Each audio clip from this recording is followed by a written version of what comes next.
ومن سيئات أعمالنا من يهده الله فلا مضل له ومن يضلل فلا هادي له وأشهد أن لا إله إلا الله وحده لا شريك له وأشهد أن محمدا عبده ورسوله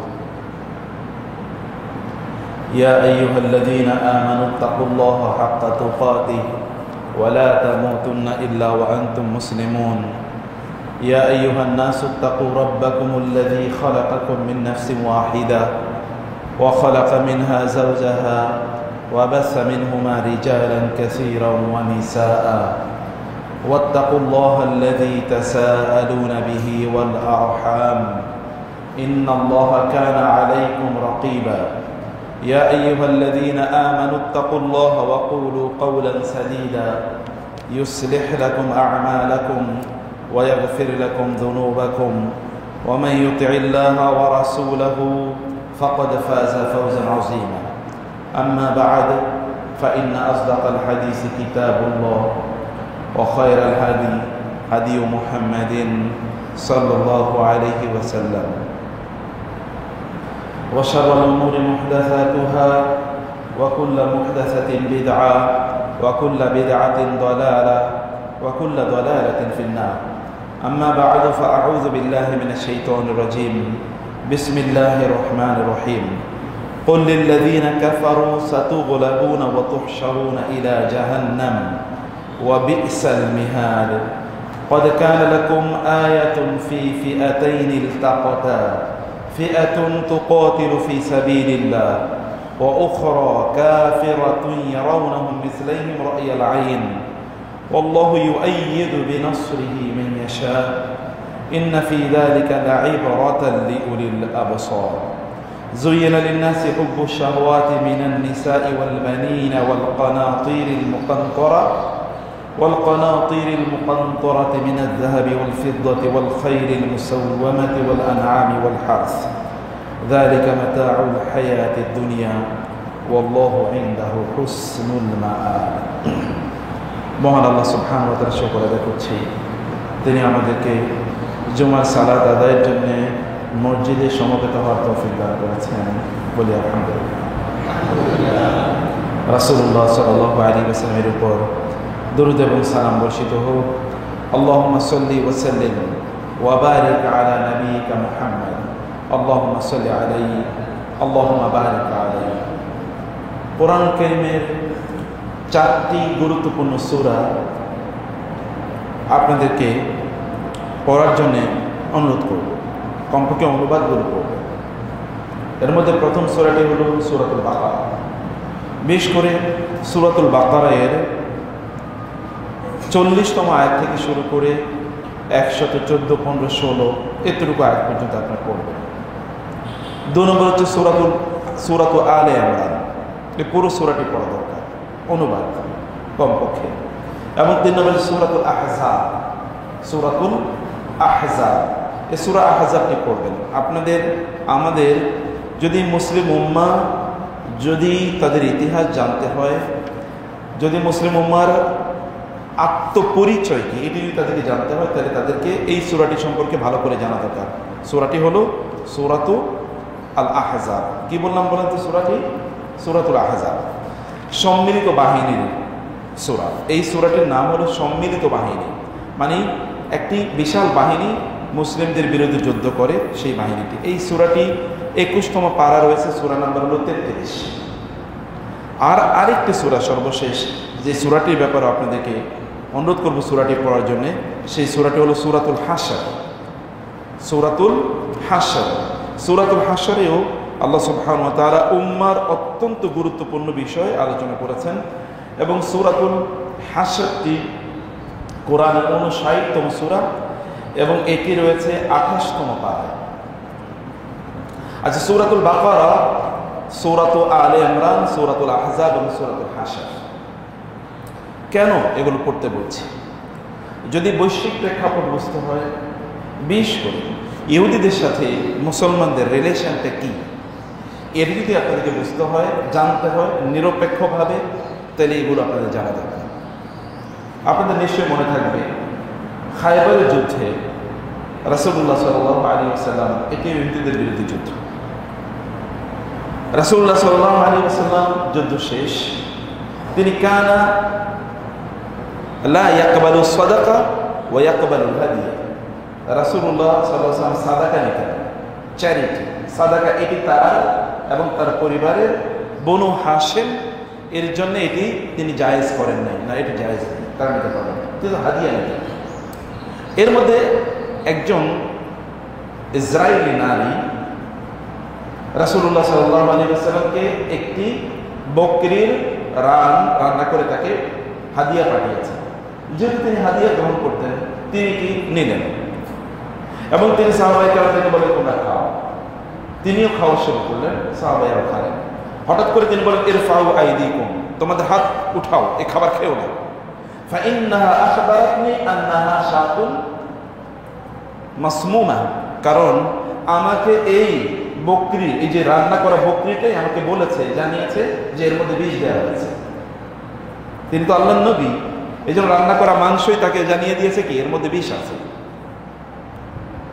এবং রাসূল সাল্লাল্লাহু আলাইহি ওয়াসাল্লাম খাওয়া বন্ধ করে দিলেন, সাহাবায়ে আমরা খাওয়া বন্ধ করে দিলেন। কিন্তু সাহাবীরা যেহেতু খেয়েছে যারা, এর মধ্যে একজন, তার নাম হচ্ছে বিশর রাদিয়াল্লাহু তাআলা আনহু, বিশর ইবনে আল বাররা, তিনি এই বিষযুক্ত খাবার খাওয়ার কারণে তিনি সেখানে মারাও গেছেন, শহীদ হয়েছেন। রাসূল সাল্লাল্লাহু আলাইহি ওয়াসাল্লাম ওই নারীকে ডেকে নিয়ে আসেন, মা হামালাকি, তুমি কেন এই কাজটি করলে? তখন সেই নারী বলল, আমি এটি এই জন্য করেছি, যদি ইন কুনতা নাবিয়ান ফালাম ইয়াদুররাকা মা সানাতু, যদি আপনি আল্লাহর নবী হয়ে থাকেন তাহলে বিষ আপনার কোনো ক্ষতি করতে পারবে না। ওয়া ইন কুনতা মালিকান, আর আপনি যদি কোনো রাজা হন, ফাআরাহতুন নাস আনকা, তাহলে আপনার থেকে আমি মানুষকে রক্ষা করতে চেয়েছিলাম। বলে যে আপনি যদি নবী হন কিন্তু এটা আমি পরীক্ষা করতে চেয়েছি, এই কারণে আমি এখানে বিষ দিয়েছি। কিন্তু একজন মুসলিমের কারণে মারা গিয়েছেন না, অতএব একজন মুসলিমের মৃত্যুর কারণে তাকে বদলা হিসেবে, কিসাস হিসেবে তাকে হত্যা করা হয়েছে। রাসূলুল্লাহ সাল্লাল্লাহু আলাইহি ওয়াসাল্লাম যখন তিনি ইন্তেকাল করেন, তার মৃত্যুর সময় তিনি বলছেন, মা জিলতু আজিদু মিনাল উকলাতিল্লাতি আকালতু বিখায়বার, আমি ওই যে খয়বারে আমাকে যে বিষযুক্ত মাংস খাওয়ানো হয়েছে না, সেই মাংসের প্রভাব এখনো আমি ফিল করতেছি। এখনো আমি ওই মাংসের প্রভাব, ওই যে বিষের প্রভাব এখনো আমি ফিল করতেছি। এখন ওই বিষ এখন প্রায় অবস্থা যেন এরকম, কাতাত আবহুরি, আমার নাড়ি বুড়িগুলো একেবারে ছিঁড়ে ফেলতেছে, এত বিষের যন্ত্রণা আমি এখনো ফিল করছি। রাসূলুল্লাহ সাল্লাল্লাহু আলাইহি ওয়াসাল্লাম তার ইন্তেকালের সময় তিনি সারা জীবন জুড়ে এই বিষের যন্ত্রণা তিনি ফিল করেছেন। তার মৃত্যুর সময় এই যন্ত্রণায় বলছেন যে আমার প্রায় নাড়ি বুড়িগুলো ছিঁড়ে যাচ্ছে, শিরা উপশিরাগুলো প্রায় ছিঁড়ে যাচ্ছে বিষে। রাসূলুল্লাহ সাল্লাল্লাহু আলাইহি ওয়াসাল্লাম আল্লাহর নবী হওয়ার কারণে তিনি ওই বিষে তখন মারা যায় না, কিন্তু তিনি কষ্ট পেয়েছেন। রাসূল সাল্লাল্লাহু আলাইহি ওয়াসাল্লাম যখন মদিনায় যান, মদিনায় তখন 3টি বড় ইহুদি গোত্র বসবাস করত। এর মধ্যে একটার নাম ছিল বানু কায়নুকা, দ্বিতীয়টি বানু নাদির, তৃতীয়টি যে বানু কুরাইজা। যখন তিনি মদিনায় যান, এখানকার ইসরায়েলিদের নেতা, ধর্মগুরু ছিল, রাবাই ছিল, তার নাম ছিল আব্দুল্লাহ ইবনে সাল্লাম রাদিয়াল্লাহু তাআলা আনহু। তিনি ইহুদির বড় ধর্মগুরু। রাসূল সাল্লাল্লাহু আলাইহি ওয়াসাল্লাম যখন কোবা অঞ্চলে থাকেন, তখন অনেকেই তাকে দেখতে যান, তিনিও সেখানে যান। যাওয়ার পরে তিনি ওই চেহারা দেখেই বলেছেন, আল্লাহ, আল্লাহর কসম করে বলছি, এটা কেবল একজন নবীর চেহারাই হতে পারে, আর কারো চেহারা হতে পারে, কেবল একজন নবীর চেহারা হতে পারে। এবং তিনি সেখানে গিয়ে রাসূলের কাছ থেকে প্রথমেই তিনি শুনলেন, তিনি বলেছেন, ইয়া আইয়ুহাল, হে লোকেরা, তোমরা কি করো? তোমরা যদি জান্নাতে যেতে চাও তাহলে তোমরা 4টা কাজ করো। এর মধ্যে একটা কাজ হলো আত'ইমুত তুআম, মানুষের খাবার দাও, গরিবদের জন্য খাবার ব্যবস্থা করো। ওয়াসিলুল আরহাম, আত্মীয়তার সম্পর্ক রক্ষা করো, আত্মীয়তার সম্পর্ক রক্ষা করো। ওয়াফশুস সালাম, মানুষের মাঝে সালামের বিস্তার ঘটাও, যাকে দেখবে তাকে সালাম দেবে। ওয়াসাল্লু ওয়ান নাসু নিয়াম, এবং নামাজ পড়ো যখন লোকেরা ঘুমিয়ে থাকবে, মানে তাহাজ্জুদে নামাজ আদায় করো। তাদখুলুল জান্নাতে বিসালাম, তাহলে তোমরা শান্তিতে নিরাপদে জান্নাতে প্রবেশ করতে পারবে। তিনি বলেন, আমি রাসূলের কাছ থেকে প্রথমেই সর্বপ্রথম তার কাছ থেকে এই কথাটি শুনেছি এবং এটি আমি মুখস্থ করে নিয়েছি। আমি যেহেতু তাকে প্রথমে দেখেই বুঝতে পেরেছি এটা আল্লাহর নবী ছাড়া এইরকম চেহারা কারো হতে পারে না, আমি বুঝতে পেরেছি তিনি আল্লাহর নবী। আর তিনি যেহেতু বাইবেল এবং তাওরাতের ব্যাপারে, তাওরাত এবং ইনজিলের ব্যাপারে তিনি এক্সপার্ট ছিলেন, তিনি সর্বশেষ নবীর কি কি বৈশিষ্ট্য এটা তিনি জানতেন। এবং এই কারণে তিনি আসার সময় কিছু সাদাকা এর খেজুর নিয়ে আসলেন, এসে বলেন ইয়া মুহাম্মদ, এগুলো সাদাকা এর। রাসূল ইসলাম এটা গ্রহণ করলেন, গ্রহণ করে তিনি এটা কি করেছেন, সাহাবীদের মাঝে ডিস্ট্রিবিউশন করে দিয়েছেন। কেন বলেন তো, কি বলছিলাম এর আগে? তিনি সাদাকা, রাসূল সাদাকা কি করেন না, খান না। সাদাকা খাওয়া নবীর জন্য প্রযোজ্য ছিল না। তিনি প্রথম দিন এটা করলেন, দ্বিতীয় দিন তিনি আবার আসেন এবং আসার সময় তিনি কিছু হাদিয়া এর খেজুর নিয়ে আসেন এবং বললেন ইয়া মুহাম্মদ, এগুলো হাদিয়া এর খেজুর। রাসূল সাল্লাল্লাহু নিজেও খেলেন, অন্যদেরকে খাওয়াইলেন। তিনি বুঝলেন যে এটা তো আল্লাহর নবী, কারণ তাওরাতে তার ব্যাপারে এটা বলা আছে। তিনি আগেই চেহারা দেখে বলেছেন ওয়াল্লাহি মা কানা হাযা ইল্লা ওয়াজহু নাবিয়্যিন, নবীর চেহারা ছাড়া এরকম চেহারা, এত পবিত্র চেহারা কারো হতে পারে না। আবার তিনি তাকে পরীক্ষা করেছেন, তার মুখে এই কথা শুনেছেন। তিনি এবার রাসূলের কাছে আসলেন, ভিড় ঠেলে তিনি আসলেন এবং বললেন আমি মুসলমান হয়ে যেতে চাই, এবং তিনি মুসলিম হয়ে গেলেন। হয়ে যাওয়ার পরে তিনি বলেন ইয়া রাসূলুল্লাহ, আপনি তো এই ইসরাঈলীদের, আপনি ওদের চরিত্র আপনি জানেন, ওদের চরিত্র এরকম এরকম, ওরা সামনে কথা বলে পেছনে আরেক কথা বলে, ওরা সামনে খুবই ভালো কিন্তু পেছনে এরকম এরকম। অতএব আমি যে ইসলাম গ্রহণ করেছি এটা আপনি তাদের কাছে বললেন না, আমি যা বলেছি এটা সত্য কি না, কারণ ওদের সাথে আপনাকে ডিল করতে হবে, এই কারণে তাদেরকে আপনাকে বুঝতে হবে, আদারওয়াইজ এই সমস্যা হতে পারে। এই কারণে আমি তাদের ব্যাপারে আপনাকে আগেই ধারণা দিয়ে দিচ্ছি, কিন্তু আমি যা সত্য বলেছি, আমি যা বলেছি এটা সত্য কিনা এটা প্রমাণ করার জন্য আপনি এক কাজ করেন, এদের মধ্যে যারা নেতৃস্থানীয় তাদেরকে ডাকেন, দেখে আমি একটু আপনার এখানে পালিয়ে থাকি, আমার ব্যাপারে ওদেরকে জিজ্ঞেস করেন আমি কেমন, আমি কেমন, আমার অনুপস্থিতি জিজ্ঞেস করেন, তারপরে বিষয়টা আমি দেখাবো। রাসূল ইসলাম সত্যি তাদেরকে ডাকলেন, ডেকে তাদেরকে বললেন তোমাদের মধ্যে আব্দুল্লাহ ইবনে সাল্লাম কেমন? বলে তিনি তো আমাদের নেতা, আমাদের নেতার ছেলে, তিনি আমাদের শ্রেষ্ঠতম ধর্মগুরু, ধর্মযাজক, তিনি আমাদের সবচেয়ে বড় আলেম, তিনি সবচেয়ে ভালো মানুষ, এত ভালো, তার ব্যাপারে আমাদের কোনো কি নাই, অভিযোগ নাই, আপত্তি নাই, আমরা তার কথাই চলি, প্রচুর প্রশংসা। এর মধ্যে আব্দুল্লাহ ইবনে সাল্লাম ওইখানে বের হয়ে আসলেন, এক বলেন হে ইহুদি গোষ্ঠী জাতি, তোমরা তো জানো, তোমরাই এতক্ষণ আমার ব্যাপারে কথা বলেছো এবং আমি এতদিন পর্যন্ত তোমাদেরকে এইভাবেই দিনই নেতৃত্ব দিয়ে এসেছিলাম, কিন্তু আমি বুঝতে পেরেছি যে মুহাম্মদ সাল্লাল্লাহু আলাইহি ওয়াসাল্লাম সত্যি আল্লাহর নবী এবং এই কারণে আমি তার প্রতি ঈমান এনেছি এবং আমি মুসলমান হয়ে গেছি, তোমাদেরকে সাক্ষী রেখে বললাম। এই কথা যখনই বললেন তিনি, তখনই তারা তেলে বেগুনে জ্বলে উঠলো এবং তারা তাকে অকথ্য ভাষায় গালিগালাজ করলো, তুমি কে? তুমি তো আমাদের মধ্যে সবচেয়ে কি ঘৃণিত, সবচেয়ে নিচু, সবচেয়ে অপমানিত, তুমি ছোট লোকের ছেলে, তোমার কথা অনুসারে কি আমরা চলবো? এরকম অকথ্য ভাষায় বলা শুরু করলো। তিনিও হাসতেছেন, রাসূলুল্লাহ সাল্লাল্লাহু আলাইহি ওয়াসাল্লামও হাসতেছেন, কারণ আব্দুল্লাহ ইবনে সাল্লাম বুঝাইলেন যে আমি যা বলছি তা সত্য কিনা দেখেন, সামনাসামনি আমি প্রমাণ করে দিলাম। রাসূলুল্লাহ সাল্লাল্লাহু আলাইহি ওয়াসাল্লাম মদিনা যাওয়ার পর তিনি দুটো চুক্তি করেছেন। কটা চুক্তি? দুটো চুক্তি। এর মধ্যে একটা চুক্তি হলো মুসলমানদের সাথে নিজের মাঝে, আনসারি মুসলিম এবং মুহাজির মুসলিম, যে নাও এখন থেকে তারা ভাই ভাই, ইন্নামাল মুমিনুনা ইখওয়াতুন ফাআসলিহু বাইনা আখাওয়াইকুম, মুসলিমদের মধ্যে তিনি ভ্রাতৃত্ব তৈরি করে দেন, উখুওয়া।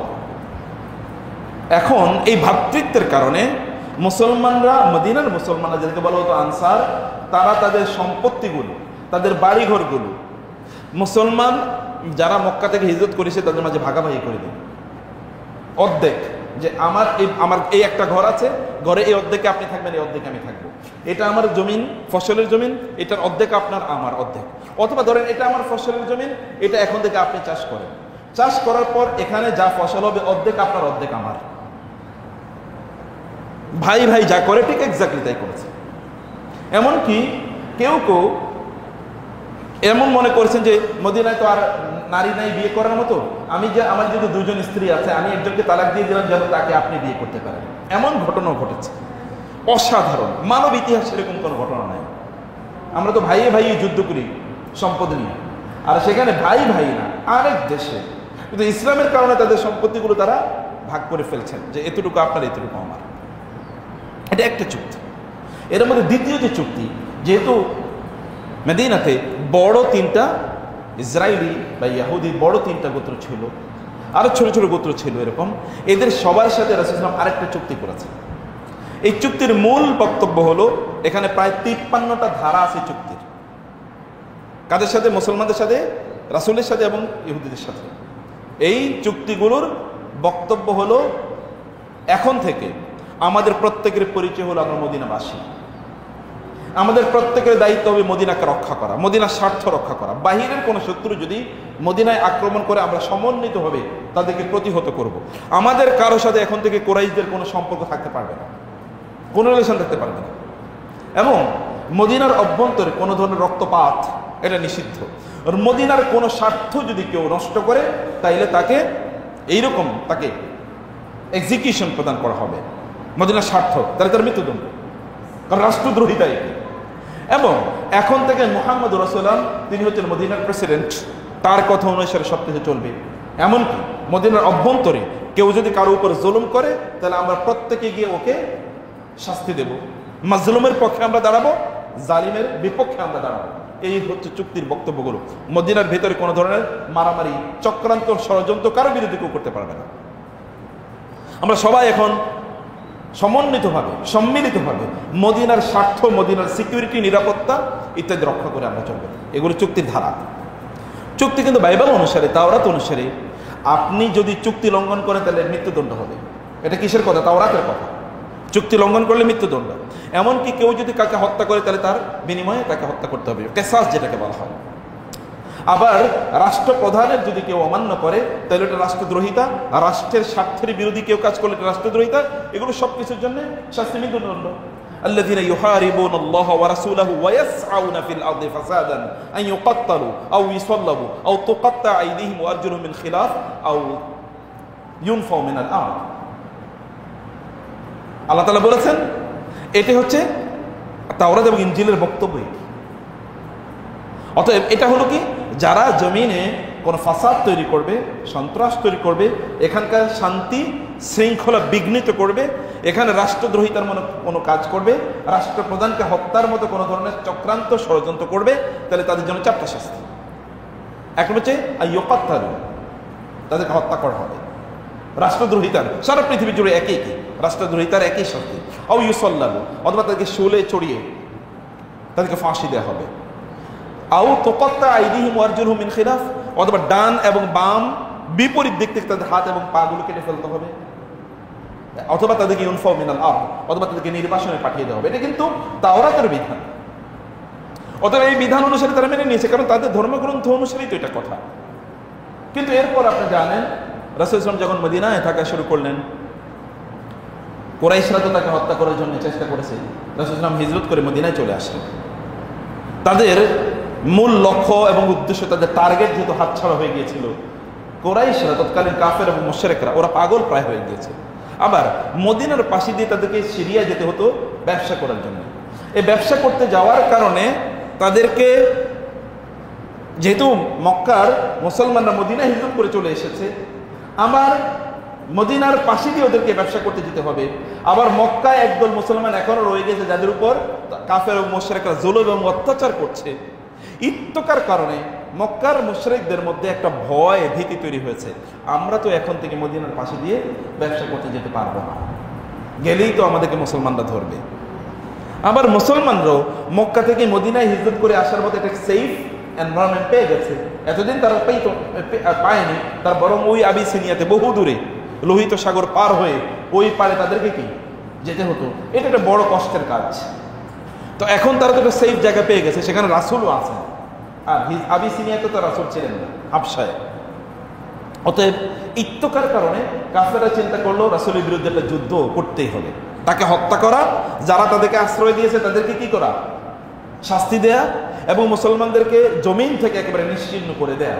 এই টার্গেটে কাফের এবং মুশরিকরা তারা পরিকল্পনা করছিল।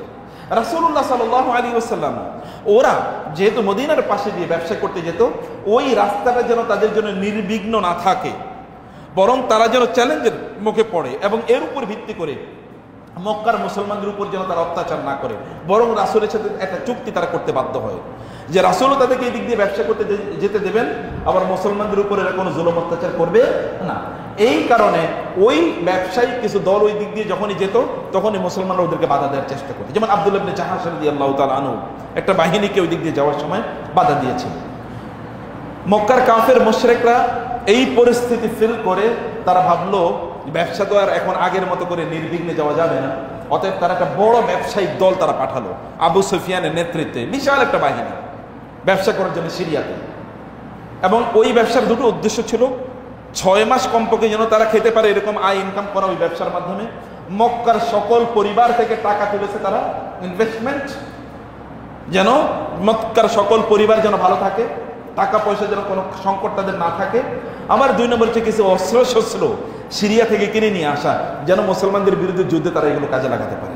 রাসূল এটা যখন জেনেছেন সাহাবায়ে কেরাম থেকে তিনি ডাকলেন, ডেকে বলেন এরকম একটা অবস্থা, তোমরা যাও আবু সুফিয়ানের এই বাহিনী যেন সিরিয়া না পৌঁছতে পারে। কিন্তু আবু সুফিয়ানের বাহিনী এর মধ্যে সিরিয়া পৌঁছে গেছে, ব্যবসা করে ওইখান থেকে তারা তাড়াহুড়া করে মক্কায় আবার চলে আসার চেষ্টা করছে, কারণ যদি মুসলমানরা জেনে ফেলে যে তারা গিয়েছে গোপনে। কিন্তু রাসূল সাল্লাল্লাহু আলাইহি ওয়াসাল্লাম খুব স্ট্রং, তার স্পাই মানে হচ্ছে তার গোয়েন্দা বাহিনী মেনটেন করতেন, স্ট্রং, খুবই স্ট্রং। মুসলমানরা যে জায়গায় বলতে এখন দুর্বল, আপনাদেরকে এই কথাই আমি বলতে চাই যে স্ট্রং স্পাই ইন্টেলিজেন্স তিনি মেনটেন করতেন। তার ইন্টেলিজেন্স বলেছে যে এরা সিরিয়াতে অলরেডি চলে গেছে, এবং সিরিয়া থেকে আসতেছে এটা যখন রাসূল সংবাদ পেলেন তখনই তিনি সাহাবায়ে কেরামদেরকে বললেন আবু সুফিয়ানের ওই ব্যবসায়ী বাহিনীকে প্রতিরোধ করতে হবে, কারণ তারা তো অস্ত্র শস্ত্র কিনে নিয়ে আসবে, আবার অনেক টাকা পয়সা ইনকাম করে এরপরে মুসলমানদের বিরুদ্ধে যুদ্ধের প্রস্তুতি নেবে, এর জন্য না করতে পারে, এটাকে ঠেকাতে হবে। তাইলে তারা যদি মক্কার মুসলমানদের উপর জুলুম অত্যাচার কমায়, কারণ মক্কাতে মুসলমানরা এখন রয়ে গেছে অনেক, তারা তো সবাই হিজরত করে আসতে পারেনি, মহিলারা রয়ে গেছে, শিশুরা রয়ে গেছে, বৃদ্ধরা রয়ে গেছে।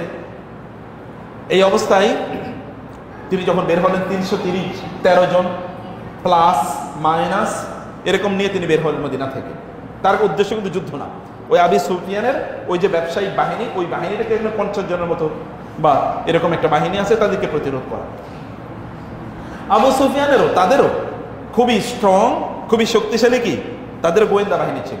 গোয়েন্দা বাহিনী জানিয়ে দিয়েছে যে মুহাম্মদুর রাসূলুল্লাহ সাল্লাল্লাহু আলাইহি ওয়াসাল্লাম তাদেরকে বাধা দেওয়ার জন্য একটা বাহিনী নিয়ে মদিনা থেকে বের হয়েছে। সেই কারণে আবু সুফিয়ান তিনি মদিনা থেকে আরো পশ্চিমে লোহিত সাগর আছে, লোহিত সাগরের পা ঘেঁষে মানে তার ঘেঁষে উপকূল ঘেঁষে মক্কায় পালিয়ে চলে এসছে। আসার আগেই তিনি ওইখানকার একজন লোককে, তার সাথে থাকা একজন লোককে ডেকে বললেন যে যাও মক্কাবাসীদেরকে সংবাদ দাও আমরা মুহাম্মাদের বাহিনীর মাধ্যমে আক্রান্ত হওয়ার সম্ভাবনা আছে, অতএব আমাদেরকে বাঁচানোর জন্য যেন তারা প্রয়োজনে আগায় যদি প্রয়োজন হয়। কিন্তু এই লোক অতি উৎসাহী, সে মক্কায় গিয়ে তার জামা কাপড় খুলে, আরবরা যেটা করতো আগে, মানে খুবই ভয়াবহ কোনো সংবাদ হচ্ছে এটা শোনানোর জন্য জামা কাপড় সব খুলে এরকম ঘুরাইতে থাকতো। আর বলো তো নাজিরুল উরিয়ান বলা হতো এদেরকে, উলঙ্গ সতর্ককারী। ওইখানে এসে বলে আন্নাজা, বাঁচাও বাঁচাও, রক্ষা করো, হেল্প হেল্প হেল্প, চিৎকার করেছে। যখন বললো মক্কার লোকেরা সবাই একত্রিত হলো, কি ব্যাপার, কি হয়েছে? বলে ডেঞ্জার ডেঞ্জার, বিপদ বিপদ। কি বিপদ? যে তোমাদের আবু সুফিয়ানের নেতৃত্বে সে যে ব্যবসায়িক বাহিনী, তাকে তো মুসলমানরা আক্রমণ করে সব সম্পদ নিয়ে যাচ্ছে। এখানে ছিল আবু জাহাল। আবু জাহাল তো বুঝেনি সে কতটা ভয়াবহ, সে এবার সবাইকে একত্রিত করলো। এত বড় স্পর্ধা মুহাম্মাদের সাল্লাল্লাহু আলাইহি ওয়াসাল্লাম, তাকে এবার আমরা শেষ করেই ছাড়বো, চলো যুদ্ধের জন্য প্রস্তুতি নাও। রণাঙ্গনের জন্য প্রত্যেকে প্রস্তুত, বিশাল বাহিনী, সকল অস্ত্র শস্ত্র নিয়ে তারা অলরেডি সমর সাজে মদিনার উদ্দেশ্যে তারা রওনা দিয়েছে। এর মধ্যে আবু সুফিয়ান এসে উপস্থিত। আবু সুফিয়ান এসে দেখলো যে মক্কায় লোক নাই, কি ব্যাপার? বলে এরা তো যুদ্ধ করতে গেছে। বলে কেন যুদ্ধ করতে? আমি তো অলরেডি চলে এসেছি, আমি তো যুদ্ধের কথা বলি না, আমি বলছি যদি প্রয়োজন হয় তাহলে যেন ওরা সাপোর্ট দেয়, জন্য তারা যেন প্রস্তুত থাকে। প্রয়োজন হয় নাই তো আমি তো চলে এসেছি, তাড়াতাড়ি তাদেরকে ঠেকাও, থামাও। আবু সুফিয়ান ওই একটু সামনে গেল, গিয়ে দেখলো যে ওখানে কি আবু জাহেল বিশাল বাহিনী নিয়ে যাচ্ছে। মক্কার সকল নেতারা সেখানে আছে, উমাইয়া ইবনে খালফ এবং আবু জাহেল তো আছেই, উতবা, সায়বা, ওয়ালিদ, এরকম সব নেতৃবৃন্দ সবাই সহ যাচ্ছে। উমাইয়া ইবনে খালফ কেবল যেতে চাইছিল না, কিন্তু উমাইয়া ইবনে খালফকেও কি আবু জাহাল বলছে তুমি কি মহিলা, তাহলে শাড়ি চুড়ি পরে থাকো। সে দেখলো যে এরকম অসম্মান তো আমি নিতে পারি, ঠিক আছে আমিও যাব। তারা যাওয়া শুরু করেছে। আবু সুফিয়ান তাদেরকে বলছে না যেও না, কিন্তু আবু জাহেল বলছে না, মুহাম্মদের শিক্ষা দিয়েই ছাড়বো, যাবই সাল্লাল্লাহু আলাইহি ওয়াসাল্লাম। এবং তারা সেখানে যুদ্ধে গেল। রাসূল কিন্তু যুদ্ধ করতে আসেননি, এবং আলটিমেটলি রাসূল যখন দেখলেন ওরা তো যুদ্ধ করতে এসছে, এখন তো এইভাবে যাওয়া যায় না, তিনি সাহাবায়ে কেরামদেরকে নিয়ে পরামর্শে বসলেন। সাহাবায়ে কেরামরা বললেন মিকদাদ রাদিয়াল্লাহু তাআলা, ইয়া রাসূলুল্লাহ, আপনি তাদের বিরুদ্ধে যুদ্ধ করেন, আপনি আমাদেরকে যে নির্দেশ দেবেন আমরা তাই পালন করবো, আমরা এই যুদ্ধের জন্য প্রস্তুত। রাসূল দেখলেন ইনি তো মুহাজির, অর্থাৎ মক্কা থেকে মদিনায় হিজরত করে যাওয়া সাহাবী, তিনি কথা বলতে পারেন, এরা তো সব রেখেই তারপরে গিয়েছে। আবার এখানে যারা এসছে তাদের মধ্যে এদের সংখ্যাও কম, অধিকাংশ হচ্ছে আনসারী সাহাবী, তারাও কি বলেন সেটা তিনি জানতে চেয়েছেন। যখন তিনি আবার বলেন তোমার মাযা তাকুলুনা ইয়া আন্নাস, হে লোকেরা তোমরা কি বলো, তোমরা কি বলো। এবার আনসারী সাহাবী সাদ ইবনে উবাদা রাদিয়াল্লাহু তাআলা দাঁড়ালেন এবং বলেন ইয়া রাসূলুল্লাহ, নিশ্চয়ই আপনি আমাদেরকে উদ্দেশ্য করে মত চাচ্ছেন। আমরা আপনার সাথে চুক্তিবদ্ধ হয়েছি, আকাবায় বাইয়াতে আকাবাতে চুক্তিবদ্ধ হয়েছি, জীবনে এবং মরণে আমরা আপনার সাথে থাকি, আমাদের জীবন, আমাদের সন্তান, আমাদের সম্পদ দিয়ে আপনাকে আমরা রক্ষা করব, এটা চুক্তিবদ্ধ হয়েছি। আমরা ওই চুক্তি থেকে এক ফোঁটাও কি এখনো বের হইনি। আপনি যদি আমাদেরকে বলেন লোহিত সাগরে গিয়ে ঝাঁপ দিতে, আমরা একবারও জিজ্ঞেস করবো না আপনাকে কেন ঝাঁপ দিতে বলেছেন, আমরা আপনার নির্দেশে ওইখানে ঝাঁপ দেব। অতএব আপনি যা সিদ্ধান্ত নেন আমরা আপনার সাথে আছি। রাসূল মনোবল পেলেন, কারণ ওরা যুদ্ধ করতে এসছে, তিনি এখান থেকে পালিয়ে যাওয়া কোনো মুসলমানের, কোনো নবীর জন্য কি জায়েজ নেই, কোনো নবী শত্রুকে দেখে পালিয়ে যেতে পারেন না। অতএব তিনি যুদ্ধের জন্য প্রস্তুতি নিলেন এবং বদরের যুদ্ধ সংগঠিত হল। বদরের যুদ্ধ তো কি বিশাল জয় জয়কার মুসলমানদের আপনার জানেনি। এইদিকে 313 জন, কোনো অস্ত্র নাই শস্ত্র নাই, আর ওইদিকে 1000 অস্ত্র শস্ত্র সজ্জিত, এবং ওদের 70 জন নেতৃস্থানীয় লোক এখানে মারা গেছে বদরের যুদ্ধে। ওর একেবারে কি ও আব্দুদ্দার ইসাদাতুল ইমাউ, আব্দুদ্দার অথবা এদের নেত্রী স্থানীয় লোকেরা এমন ভাবে মারা গেছে যে ওদের এখন নারী নেতৃত্ব ছাড়া কোনো নেতৃত্ব দেওয়ার মতো কিছু নাই। এখন নারীরা তাদের নেতৃত্ব দেওয়া লাগবে, যেমন আবু সুফিয়ানের স্ত্রী পরবর্তীতে নেতৃত্ব দিয়েছে। কেবল একজন মাত্র এখন তাদের জীবিত আছে নেতা, তার নাম হচ্ছে আবু সুফিয়ান, আর সব শেষ। আবু লাহাবও বেঁচে ছিল, পরে তার হার্ট অ্যাটাক করে মারা গেছে এই বদরের ঘটনা শোনার পর। অথবা আর কোনো নেতা নেই, একজনই মাত্র নেতা আছে। কি বিশাল ভয়াবহ ঘটনা। এটা যখনই হলো তখন মদিনায়, এর মধ্যে রাসূল অলরেডি 2 বছর অতিক্রান্ত হয়ে গেছে। মদিনায় যখন রাসূল গেলেন তখন ইহুদিদের একটা প্রত্যাশা ছিল, তিনিও নবী, আমাদের বংশে আগে সকল নবী এসে, অতএব তিনি আমাদের কথা অনুসারে চলবেন। কিন্তু পরবর্তীতে যখন দেখা গেল তাদের নেতৃবৃন্দ পর্যন্ত ইসলাম গ্রহণ করছে, তখনই তারা বুঝলো না তো, তাহলে তো আমাদের পথ ভিন্ন, আমরা তো একই পথের লোক না। তখনই তারা শত্রুতা শুরু করে দিল, এবং তারা তাদের মধ্যে এমন কিছু চক্রান্ত তারা করলো যে এর মধ্যে একদলকে রাসূলের আলোচনায় গিয়ে সকালে বলতো যাও তোমরা, ওদের নিজেদের মধ্যে ইসরায়েলি কয়েকজনকে বলতো যে ওইখানে যাও, গিয়ে মুহাম্মদের আলোচনা শোনো, শোনার পর ওইখানে তোমরা তাকবীর দিয়ে বলো আল্লাহু আকবার, আমরা ইসলাম গ্রহণ করেছি, আমরা বুঝছি আপনি সত্যবাদী। কিন্তু বিকালবেলা মানুষের কাছে ঘুরে ঘুরে বলবা, ভাই আপনাদের সামনে না সকালবেলা ইসলাম গ্রহণ করেছি, আমরা তো মনে করছি সত্য, কিন্তু সারাদিন ঘুরে দেখলাম উনি তো আসলে মিথ্যাবাদী। অতএব আমরা আবার আগের ধর্মে ফিরে গেছি। তাহলে সাধারণ মানুষের মধ্যে কনফিউশন তৈরি হবে কিনা, সন্দেহ তৈরি হবে কিনা। মানুষ মনে করে কি এরা তো আসমানি ধর্মের, এরা তো তাওরাত জানে, এরা ইনজিল জানে, এরা আসমানি কিতাব, আহলে কিতাব, এর আসমানি ধর্মের অধিকারী, আহলে কিতাবের অনুসারী, এরা আহলে কিতাব, অর্থাৎ এরাই তো আমাদের চেয়ে ভালো জানে, আমরা তো ধর্মকর্ম অত কিছু জানি না। তখন মানুষের মধ্যে এরকম সন্দেহ তৈরি হবে, মানুষকে মোরতাদ বানিয়ে দেওয়ার জন্য এই কাজগুলো তারা চক্রান্ত করতো, এগুলো তারা অব্যাহত রেখেছে। কিন্তু তারপরেও মুসলমানদের সংখ্যা যখন বাড়ছিল, তখন তারা কিন্তু এর মধ্যে হিংসায় তারা জ্বলে যাচ্ছিল, কিন্তু কিছু করতে পারছিল না, কোনো উপলক্ষ পাচ্ছে না।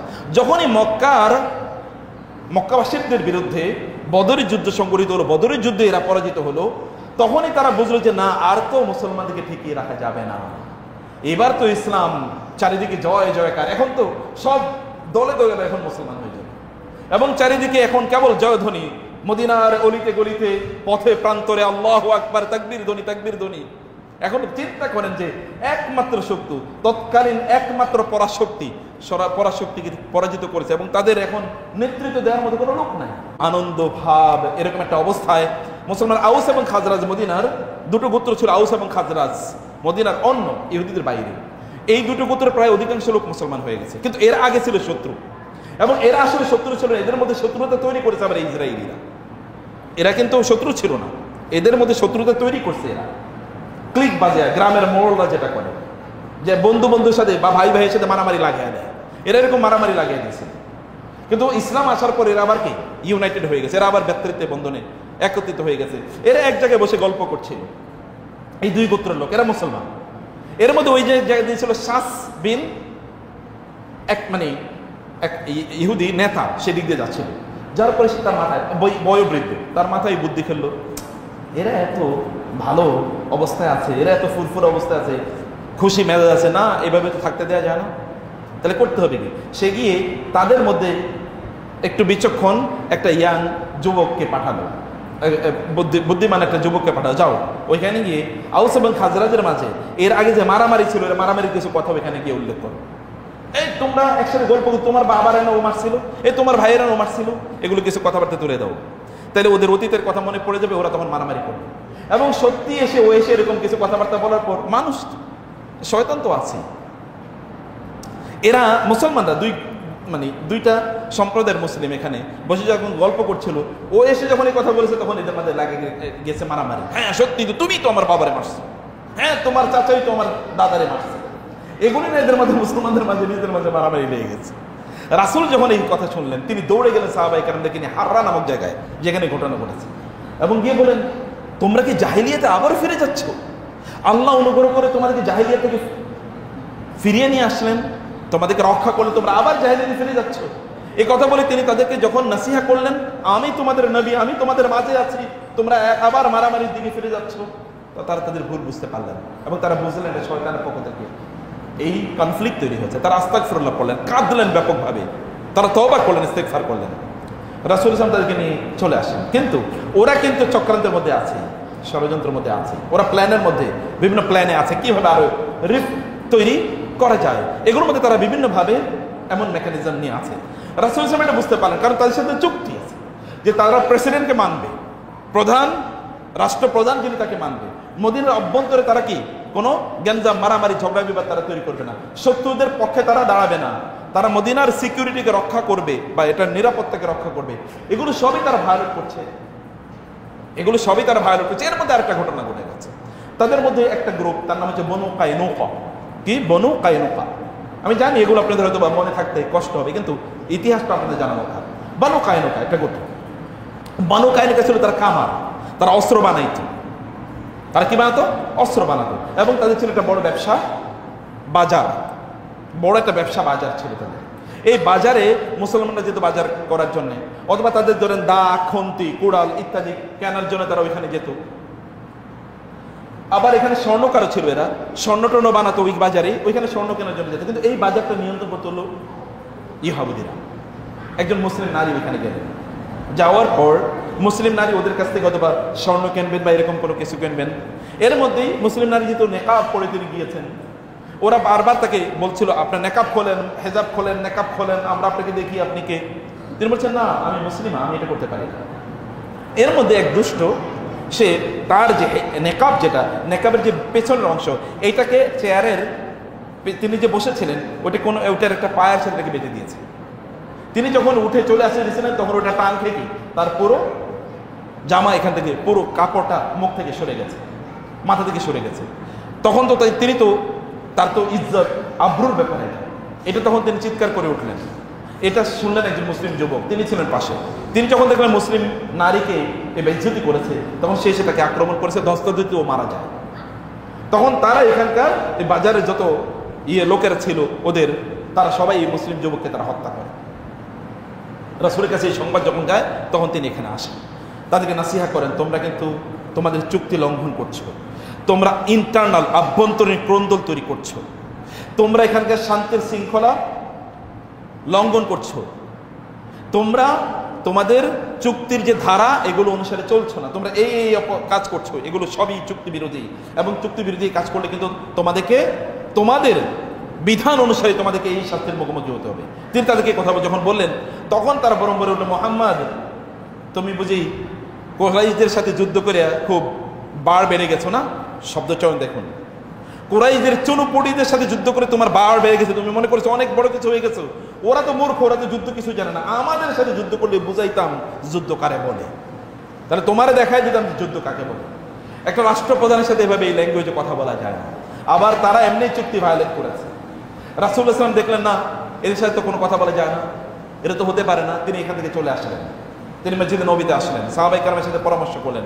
পরামর্শ করে এরপরে তিনি সাহাবায়ে কেরামদেরকে নিয়ে গেলেন বনু কায়নুকার এই অঞ্চলে, এবং এটাকে 15 দিন তিনি কি করে রাখলেন, 15 দিন তিনি এদিকে বেষ্টন করে রাখলেন, চারিদিক থেকে ঘেরাও করে রাখলেন। 15 দিন ঘেরাও করে রাখার পর তারপরে তারা আত্মসমর্পণ করেছে।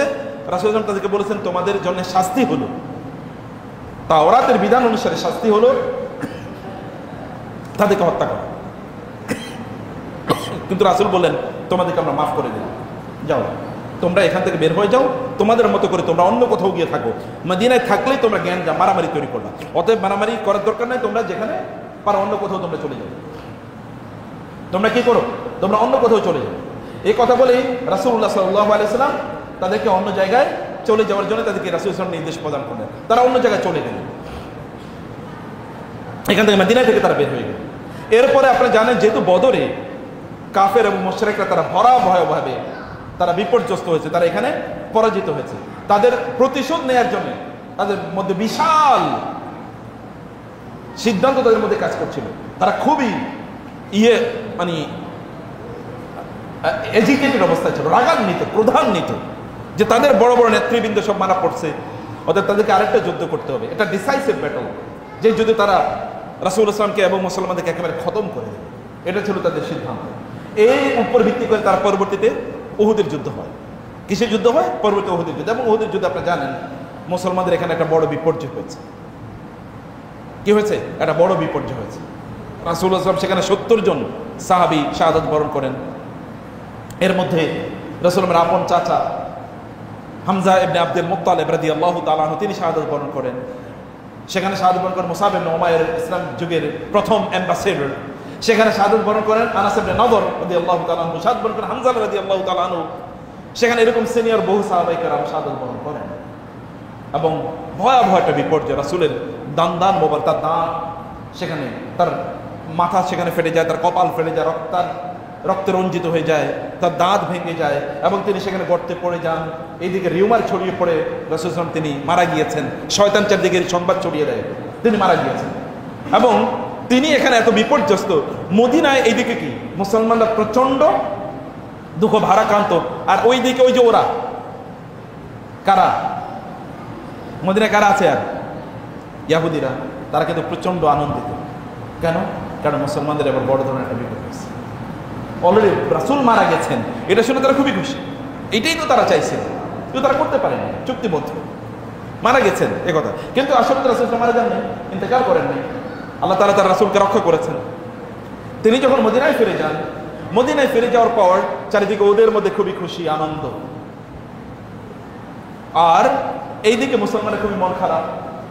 এর মধ্যেই আরো গুরুত্বপূর্ণ ভয়াবহ 2-3টি ঘটনা ঘটে। এর মধ্যে একটা ঘটনা বীরে রাজি। আপনাদেরকে ইসলামের ইতিহাস আপনাদের জানা দরকার। বীরে রাজি নামক এক অঞ্চলের লোকেরা রাসূলের কাছে আসলেন। এমনি উহুদের যুদ্ধে 70 জন মুসলমান শাহাদাত বরণ করেছে, অধিকাংশ মুসলমান সেখানে কি আহত। রাসূল ইসলাম সেখানে নিজে আহত হয়েছেন। এরকম একটা অবস্থায় বাইরে থেকে একদল লোক তারা আসলো এবং এসে বলল, ইয়া মুহাম্মদ, আমরা ইসলাম গ্রহণ করতে চাই, আমাদের এলাকার লোকদেরকে আমরা ইসলাম সম্পর্কে জানাতে চাই। আপনি কয়েকজন দায়ী, আপনারা তো জানেন দায়ী কারা, সমাজের সবচেয়ে জ্ঞানী গুণীরাই তো দায়ী হয়। আপনি কয়েকজন দায়ী একটু পাঠান, এই দায়ীরা আমাদের এলাকায় গিয়ে একটু দাওয়াতি কাজ করে, তাহলে আমাদের লোকেরা ইসলাম গ্রহণ করবে। রাসূল 10 জনকে পাঠালেন। কয়জনকে? 10 জন। এই 10 জনকে ওরা পথিমধ্যে নিয়ে যাওয়ার পরে ওই 10 জনকে ওরা কি চক্রান্ত করে, হুজাইল নামক একটা গোত্র ছিল, ওই হুজাইল গোত্রকে লেলিয়ে দেয়। যারা নিয়েছিল ওরা মতো চক্রান্ত করে নিয়েছিল, ওই হুজাইল গোত্রকে এদের বিরুদ্ধে লেলিয়ে দেয়। লেলিয়ে দিলে এরা হুজাইল থেকে বাঁচার জন্য তারা পাহাড়ে গিয়ে আশ্রয় নেয়। ওই পাহাড়ে ওরা তীর মেরে 7 জনকে হত্যা করে, আর বাকি 3 জন ওদের কথা অনুসারে যে তোমাদেরকে মারবো না, তোমরা আসো। তারা যখন নিচে আসে, তারা এই 3 জনকে তারা বাঁধার পরেই এই 3 জনের মধ্যে একজন ছিল খোবাইব রাদিয়াল্লাহু তাআলা আনহু। আপনারা জানেন সেই যে খোবাইব রাদিয়াল্লাহু তাআলা, বিখ্যাত ঘটনা। তো আরো দুজন, এর মধ্যে ওই তৃতীয় জন যিনি, উনি বলে তোমরা তো প্রথমেই গাদ্দারি শুরু করলে, তোমরা বললা কোনো কিছু করবা না, এখন আমাদেরকে বেঁধে ফেলতেছো, তখন তারা তাকে হত্যা করে। আর বাকি দুইজনকে তারা বাজারে বিক্রি করে দেয়। খোবাইবকে কিনে নেয় হচ্ছে কুরাইশরা, এবং কুরাইশরা খোবাইবকে পরবর্তী শুলে চড়িয়ে কিভাবে হত্যা করে এই ঘটনা আপনারা জানেন। রাসূলের কাছে যখন এই সংবাদ যায়, রাসূলুল্লাহ সাল্লাল্লাহু আলাইহি ওয়াসাল্লাম, এর মধ্যে ওই যে দ্বিতীয় জন যার কথা বলছিলাম, তাকে তারা হত্যা করে, এবং হত্যা করে তার লাশটাকে তারা খণ্ড বিখণ্ড করবে এই কারণে তারা কি মক্কায় নিয়ে আসতে চাচ্ছিল। কিন্তু যখনই তার লাশকে তারা নিয়ে আসতে গেল, তখনই দেখা গেল যে ওইখানে ভয়ঙ্কর ধরনের কিছু জিনিস ওদেরকে আক্রমণ করছে, তারা কাছে যেতে পারছে না, বরং ওই লাশটাকে যেন উপর দিকে নিয়ে যাচ্ছে। আসলে ফেরেশতারা ওই লাশটা নিয়ে গিয়েছে যেন লাশ তারা মানে বিকৃত না করতে পারে, আর ওদেরকে কিছু ধরেন ফেরেশতাদের কিছু আকৃতি এরকম তারা দেখেছে, ওই কারণে ওইখান থেকে তারা ভয়ে পালিয়ে চলে এসছে কাফেররা। খোবাইবকে তারা হত্যা করেছে। রাসূলের কাছে যখন এই সংবাদ যায়, মাত্র 70 জন সাহাবী মারা গেছে হচ্ছে উহুদের যুদ্ধে, এরপরে 10 জনকে এরভাবে নির্মমভাবে হত্যা করেছে। কি অবস্থা হতে পারে চিন্তা করে দেখেন। এর মধ্যে আরো 1 মাস পর, এটা কিন্তু উহুদের যুদ্ধের কিছুদিন পরে, এর আরো 1 মাস পর আবার আরেক দল লোক তারা আসলো, মালিক নামক এক লোক এসে বলে, ইয়া মুহাম্মদ, আমরা তো মুসলমান হয়ে যেতে চাই, আমরা 1-2 জন মুসলমান, কিন্তু আমাদের এলাকায় প্রচুর লোক আছে, এরা ইসলাম সম্পর্কে কিছুই জানে না, আপনি কিছু দায়ী পাঠান, এই দায়ীরা গিয়ে ওইখানে একটু দাওয়াতি কাজ করুন। রাসূল বলে, না না, পাঠানো যাবে না, কারণ এরকম ঘটনা ঘটেছে এর আগে। বলে, না, আমি নিরাপত্তা দিলাম, আমি দায়িত্ব নিলাম, কিচ্ছু হবে না। রাসূল বিশ্বাস করলেন, কিন্তু এই বিশ্বাসের ওরা কি মূল্য দেয় না। এই 70 জন আবার গিয়েছে ওই এলাকায়, যখন যাবে পথিমধ্যে 70 জনকে ওরা আক্রমণ করে 70 জনকে তারা হত্যা করে ফেলেছে। আপনি একবার চিন্তা করে দেখেন, যুদ্ধের ময়দানে যারা মারা যায় তারা কিন্তু সাধারণ না। যুদ্ধ করতে হতে আমির হামজার মতো মানুষ, মুসাব ইবনে উমাইরের মতো মানুষ, একটা মানুষ গোটা পৃথিবীকে পরিবর্তন করে দিতে পারে। আর যারা দাওয়াতি কাজে যারা যাচ্ছেন, এরা কি সাধারণ কেউ না, সবচেয়ে বিজ্ঞ, প্রাজ্ঞ, অভিজ্ঞ, সবচেয়ে সিনিয়র যারা। একদিকে 40 জন, 10 জন, আবার 70 জন, আবার উহুদের ময়দানে 70, 3টা পরপর ভয়াবহ ঘটনা যখন ঘটে, তখন আবার ওই যে আপনার ইসরায়েলে যারা মদিনায় বাকিরা যারা ছিল, ওরা খুবই উৎফুল্ল, আনন্দিত, ও এইবার তারে ধরা যায়, এইবার তারে মারা যায়। আবার তাদের একটা গ্রুপকে এখান থেকে বের করে দেওয়া হয়েছে, অর্থাৎ তাদের তো ওই ক্ষোভ ক্রোধ তো তাদের আছেই। এরকম একটা পরিস্থিতিতে যখন এমন বিভিন্ন ইস্যু যখন চলছিল, রাসূল সাল্লাল্লাহু আলাইহি ওয়াসাল্লাম দেখলেন যে সর্বনাশ, এদের মধ্যে তো এরকম বিভিন্ন ধরনের চক্রান্ত ষড়যন্ত্র এগুলো চলছে, এরকম চক্রান্ত ষড়যন্ত্র চলছে, এরকম যখন রাসূল সাল্লাল্লাহু আলাইহি ওয়াসাল্লাম শুনতে পেলেন, রাসূলুল্লাহ সাল্লাল্লাহু আলাইহি ওয়াসাল্লাম তাদেরকে একটু নাসিহা করার জন্য, নাসিহা, যে তোমরা তোমাদের চুক্তি ভায়োলেট করো না, নাসিহা করার জন্য তিনি তাদের কাছে গেলেন। যখন রাসূল সাল্লাল্লাহু আলাইহি ওয়াসাল্লামকে তারা দেখলেন, তখন রাসূলকে তারা বললেন যে ঠিক আছে, আপনার সাথে আমরা আলোচনা করবো, আপনি এক কাজ করেন, আপনি 70 জনকে নিয়ে আসেন, আমরা 70 জন বসবো, বসে আমরা আলোচনা করব। যদি দেখি যে আপনার ধর্ম সত্য, তাহলে আমরা সবাই ইসলাম গ্রহণ করব, আর যদি দেখি যে আমাদেরটা সত্য, তাহলে আপনাকে কি আমাদের ধর্ম অনুসরণ করতে হবে। রাসূলুল্লাহ ঠিক আছে যাচ্ছি। কিন্তু তারা চিন্তা করে দেখলো যে আমরা তো তাকে হত্যা করতে চাই, 70 জন আসলে তো হত্যা করতে পারবো না, তো তারা আবার দ্বিতীয় প্রস্তাব পাঠালো যে না, আপনি 3 জন আসবেন, আমাদেরও 3 জন বসবে। এই 3 জন বসে পরামর্শ করে যার বক্তব্য ডিবেটে যিনি বিজয়ী হবেন, আমরা সকলে তার ধর্ম অনুসরণ করবো। রাসূল 3 জন নিয়েই সেখানে গেলেন। যখন তিনি সেখানে গেলেন, তখনই দেখলেন যে তারা কানা ঘোষা করছে, এর মধ্যে তারা আলাদা হয়ে গেছে। আলাদা হয়ে গিয়ে তারা বলে যে এই সবচেয়ে উত্তম সময়, এখনই তাকে হত্যা করার উত্তম সময়, এখনই তাকে হত্যা করা যায়। কীভাবে তাকে হত্যা করা যায়? বলছে ওই যে ইহুদের বাড়িঘর ছিল প্রায় দোতলা এর মতো, যে ওই বাড়ির উপর থেকে একটা বিশাল পাথর, ওই পাথরটা তিনি তো এখানে দাঁড়িয়ে থাকবেন, এমনভাবে আমরা তাকে দাঁড়া করাবো যে উপর থেকে তার মাথার উপর পাথরটা ফেললে একেবারে চূর্ণ বিচূর্ণ, এরপরে যা হওয়ার হবে শেষ। এই কথা যখন তারা পরামর্শ করছিল, তাদেরই এক নেতৃস্থানীয় ব্যক্তি বলছে, তোমরা কি জানো, তোমরা তো জানো আল্লাহর নবী, তোমরা তো জানো নিশ্চিত আল্লাহর নবী, অতএব তাকে নিয়ে তোমরা যে প্ল্যান করছো, এটা তো আল্লাহ তাকে জানিয়ে দেবেন। বলে আরে কিছুই হবে না। বলে না, আমি তোমাদেরকে সতর্ক করছি, আল্লাহ জানিয়ে দেবেন, তোমরা কিন্তু বিপদে পড়বা, এরকম খারাপ সিদ্ধান্ত নিও না। তারপর তারা সিদ্ধান্ত নিয়েছে। রাসূল এখানে কথা বলবেন, ওরা ওই পজিশনে তাকে রেখেছে, ওরও উপরে উঠতেছে, ওই দিক দিয়ে উপরে উঠছে, আরেকটা বর্ণনা অনুসারে ওদিক দিয়ে একটা তলোয়ার নিয়ে যাচ্ছে, যেন তাকে হত্যা করবে তারা পেছন থেকে আক্রমণ করে। এর মধ্যে জিবরিল এসে বলেন, ইয়া রাসূলুল্লাহ, ঘটনা তো এরকম। রাসূল সেখান থেকে হন্তদন্ত হয়ে তিনি ওইখান থেকে বের হয়ে চলে আসছেন। আবু বকর ওমর ওইখানে উপস্থিত, তাদেরকে কিছু বলেন নাই। তিনি যখন বের হয়ে আসছেন, এরা একটু অবাক, আলোচনা করতে আসলাম, আলোচনা ছাড়াই রাসূল চলে যায়, ঘটনা কি? তিনি বুঝছেন কথা বলার মতো সময় নাই, কারণ ওরা এখনই আক্রমণ করবে। তিনি মসজিদে নববীতে আসলেন, সবাইকে ডাকলেন। ডাকার পরে বলেন যে এই অবস্থা, সিচুয়েশন ছিল এরকম। সাহাবায়ে কেরাম এবার কি চিন্তা করে দেখেন তো কি অবস্থা হতে পারে। সাহাবায়ে কেরাম সিদ্ধান্ত নিলেন তাদেরকে কি ঘেরাও করা হবে। এবার বনু নাদির তাদেরকে ঘেরাও করা হলো। আরেকটা বর্ণনা অনুসারে 15 দিন, আরেকটা বর্ণনা অনুসারে 3 দিন তাদেরকে ঘেরাও করে রাখা হলো। 15 দিন তাদেরকে ঘেরাও করে রাখা হলো। এবং তাদের নেতা ছিল হুয়াই বিন আখতাব। হুয়াই বিন আখতাব ছিল তাদের নেতা। এই নেতারই তার কন্যা, একজনের নাম হলো, তার নাম হলো সফিয়া বিনতে হুয়াই। সফিয়া রাদিয়াল্লাহু রাসূল সাল্লাল্লাহু আলাইহি স্ত্রী। এবং সফিয়ার ঘরে পরবর্তীতে কি হয়েছে, রাসূলের এক ছেলে হয়েছিলেন, একজন ছেলে সন্তান, তার নাম কি ইব্রাহিম। এই সফিয়া রাদিয়াল্লাহু তাআলা আনহার ঘরে। তো হুয়াই ছিল তাদের নেতা। সেখানে গেলেন তিনি। অ্যাগেন সেখানে যখনই তিনি গেলেন, সিদ্ধান্ত তাওরাতের সিদ্ধান্ত অনুসারে যারা রাষ্ট্রদ্রোহী তাদেরকে হত্যা করা হবে।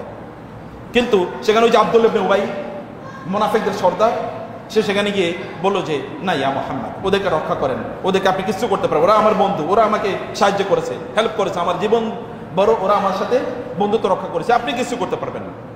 রাসূলের জামা ধরে সে টানছে। রাসূল বললেন যে 1 মাস আগে মাত্র এই আব্দুল্লাহ ইবনে উবাই ইসলাম গ্রহণ করেছে। রাসূল বললেন ছাড়ো তুমি আমাকে। তিনি বিরক্ত, তারপরও জামা ধরে টানছে, না আপনি এদেরকে মাফ করে দিতে হবে। রাসূল আবার বলছে ছাড়ো, 3 বার জামা ধরে টানছে।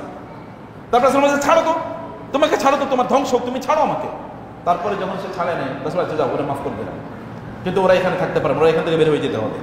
ওরা এখান থেকে বের হওয়ার সময়, ওরা যাওয়ার সময় যা সম্পদ নিয়ে যেতে পারে তাই নিতে পারবে, এরপরে এসে আর কিছু নিতে পারবে না। ওরা প্রায় 400 উট বোঝাই করে সব সম্পদ ওরা এখান থেকে নিয়ে যায়। যা কিছু ছিল অঞ্চলটা ফাঁকা, নারী কমপক্ষে মদিনা নিরাপদ হোক চক্রান্ত ষড়যন্ত্র। যেহেতু কুরাইশরা রাসূল সাল্লাল্লাহু আলাইহি ওয়াসাল্লামকে উহুদের যুদ্ধ হত্যা করতে পারে নাই, তারা এবার চিন্তা করলো যে না, একটা বড় যুদ্ধ করতে হবে, এই বড় যুদ্ধে তারা রাসূলকে হত্যা করতে হবে। এই কারণে তারা পরবর্তী যেটাকে বলা হয়, এই যে সূরাতুল আহজাবের কথা বলেছে, আমি সূরা আল ইমরানের কথা বলা শেষ করছি আপনাদের। সূরা আল ইমরান, বদর এবং উহুদ, এবার হচ্ছে কি সূরা আল আহজাব, আহজাবের যুদ্ধ। আহজাবের যুদ্ধে এবার রাসূলুল্লাহ সাল্লাল্লাহু আলাইহি ওয়াসাল্লাম তিনি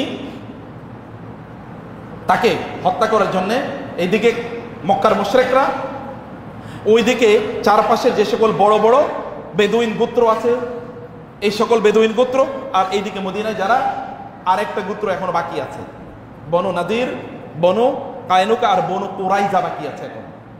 এই বনু কুরাইজা এখনো, বনু কুরাইজা আবার ওই দিকে হুয়াই বিন আখতাবের কথা বলেছি, বনু নাদিরের হুয়াই বিন আখতাব গিয়ে কুরাইজের সাথে চুক্তি করেছে, আমরা মদিনার ভিতর থেকে মুসলমানদের বিরুদ্ধে আক্রমণ করব, তোমরা মদিনার বাইরে থেকে আক্রমণ করো, ওদেরকে স্যান্ডউইচ বানিয়ে দেবে, চারটা বানিয়ে ফেলবো ওদেরকে। এবং এই চক্রান্ত করে তারা গিয়ে মদিনাকে তারা অবরোধ করে রেখেছে প্রায় 15 দিন। এই 15 দিনের মধ্যে ভেতর থেকে বনু কুরাইজার ওই অঞ্চল থেকে মুসলমানদের এখানে খাদ্য আসতো, পানি সাপ্লাই আসতো, ওই এলাকায় থেকে পানি আসতো এইদিকে, আবার ওই এলাকায় ফসল উৎপাদন হতো, এইদিকে সাপ্লাই আসতো, ওরা সব বন্ধ করে দিচ্ছে, মুসলমান না খেয়েছে। এবং আপনারা জানেন এই সময় রাসূল সাল্লাল্লাহু আলাইহি ওয়াসাল্লাম 3 দিন না খেয়েছিলেন, সাহাবায়ে কেরামরা দিনের পর দিন তারা না খেয়েছেন, খাবার মতো কিছু নাই, পানি নাই, খাদ্য নাই। আবার মুসলমানদেরকে রাসূলকে হত্যা করার জন্য এই 2 গ্রুপ, বাইরে থেকে এরা, ভেতর থেকে এরা বিভিন্ন প্ল্যান করছিল। এইরকম একটা পরিস্থিতিতে 15 দিন পরে কাফের মুশরিকদের বিরুদ্ধে যুদ্ধ করছেন কি আল্লাহ তাআলা। কি দিয়ে? সেটা হলো বাতাস। হঠাৎ করে ঝড় প্রবাহিত হলো, এমন ঝড় যে ঝড়ের সাথে বৃষ্টি, আবার কনকনে শীত, শীত ঝড় বৃষ্টি, এই তিনটার মুখে কাফের মুশরিক কুরাইশরা 10,000 সৈন্য ওখানে দাঁড়াইতে পারে নাই মরুভূমিতে, ওরা ওইখান থেকে পালিয়ে চলে গেছে। পালিয়ে চলে যাওয়ার পর এখন বাকি আছে কারা? শত্রু, ভিতরে শত্রু এখন বাকি আছে, ওই যে ইসরায়েলিরা, এখন তারা কেবল ওইখানে বাকি আছে। কারণ কি? তারা ওই যে রাসূলকে হত্যা করার জন্য যে প্ল্যান করেছে। রাসূল ইসলাম যুদ্ধ শেষ, ওরা চলে গেছে, তিনি এবার কি করবেন? এবং এই সময় এত ভয়াবহ অবস্থা ছিল, রাসূল ইসলাম কিন্তু আসরে নামাজ পড়তে পারেন, এটা আপনারা জানেন, কয়েক ওয়াক্ত জোহর আসর মাগরিব নামাজ পড়তে পারেন না, পরে কাজা করেছেন। এমন পরিস্থিতি, মানে এমন এঙ্গেজ ছিলেন, না খেয়ে তিনি বুকে পাথর বেঁধে তারপরে এখানে দাঁড়িয়ে পাহারা দিতে হয়েছে মদিনাকে। এমন একটা পরিস্থিতিতে যখন ওরা চলে গেল, রাসূল গোসল করতে ঢুকলেন, এর মধ্যে জিবরিল আসেন, বললেন কি ব্যাপার, আপনি কি অস্ত্র রেখে দিয়েছেন নাকি, যুদ্ধ কি শেষ? বলে হ্যাঁ শেষ, ওরা তো চলে গেছে। বলে না, যুদ্ধ শেষ হয় নাই, আমরা ফেরেশতারা তো এখন অস্ত্র রাখি নাই, দেখেন এই যে অস্ত্র, আপনাদের যুদ্ধ এখন রয়ে গেছে, বনু কুরাইজাতে যেতে হবে। রাসূল গোসল বাদ দিয়ে তারপরে কি প্রস্তুতি নেন ওইদিকে যাওয়ার জন্য। সাহাবায়ে কেরামদের বলে চলো, বনু কুরাইজা দিকে আসরের নামাজ আদায় করতে হবে, এর আগে না। সাহাবায়ে কেরামরা ছুটছেন যে বনু কুরাইজার দিকে।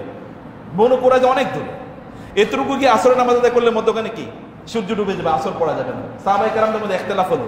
আসর রাসূলুল্লাহ সাল্লাল্লাহু আলাইহি ওয়াসাল্লাম বলেছেন আসর গিয়ে ওইখানে আদায় করতে, অতএব আসর পড়া যাবে না। আজ তো বলেন না মানে কি, সূর্য ডুবে যাবে কিছুক্ষণ পরে, আমরা এখন আসর না পড়লে কেমনে হবে?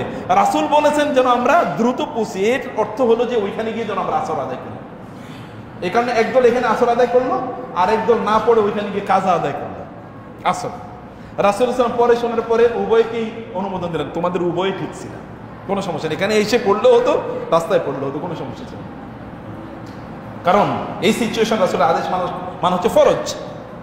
কেন? তোমাকে যখন ডাকে আল্লাহ রাসূল, তখন সবকিছু ছেড়ে রাসূলের ডাকে সাড়া দেওয়া লাগে, সালাত ছেড়েও রাসূলের ডাকে সাড়া দেওয়া লাগবে, এটা তার উপর ফরজ।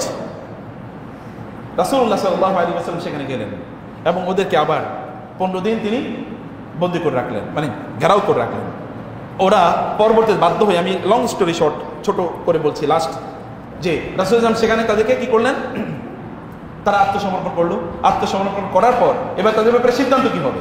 আবার ওই যে আব্দুল্লাহ ইবনে উবাই ইবনে সালুল আবার এসে ইন্টারফেয়ার, না তাদেরকে কিছু করা যাবে না, কিছু বলা যাবে না, ছেড়ে দিতে হবে, ওরা ভুল করছে, আমি ওদের পক্ষে ওকালতি করছি। রাসূল খুবই বিরক্ত, তিনি বললেন যে এখানে ফয়সালা দিতে হবে।